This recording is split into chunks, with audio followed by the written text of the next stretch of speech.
कनिया गे गे तू बन जो न कनिया गे हम घूमे पूरा दुनिया गे तू बन जो न कनिया गे तोहर लाल का ड्रेस छौरी लागे होगे मस्त तोहर लाल का ड्रेस तोहर लाल का ड्रेस छौरी लागे होगे मस्त तोहर लाल का ड्रेस छौरी लागे होगे मस्त जान मारे छौके होठ के होठ ललिया गे तू बन जो न कनिया गे हम घूमे पूरा दुनिया गे तू बन जो न कनिया गे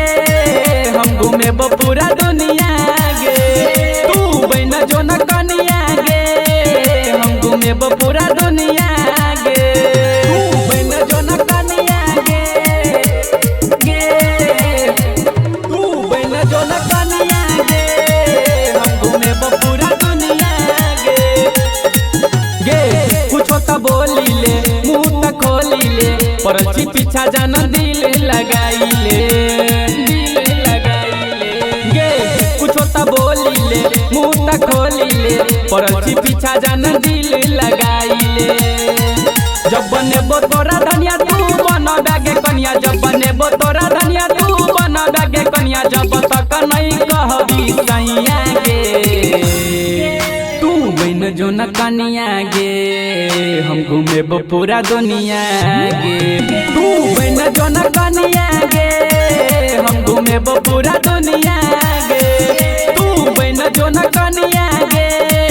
हम घूमे पूरा दुनिया गे तू बन जो न कनिया गे गे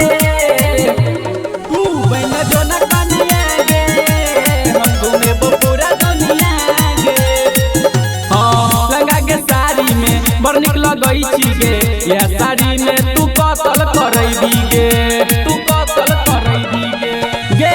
लगा के साड़ी में बड़ निक लगई छी गे यह साड़ी में तू कतल करैबी गे गायक सचिन कहे छौ रटरिया में तक कहे छौ गायक सचिन कहे छौ रटरिया में तक कहे छौ ओकर बनी है नहीं कनिया गे तू बन जो न कनिया गे हम घूमे पूरा दुनिया गे तू बन जो न कनिया गे हम घूमे पूरा दुनिया गे तू बन जो न कनिया गे हम घूमे पूरा दुनिया गे Presented by Majidani Recording Studio.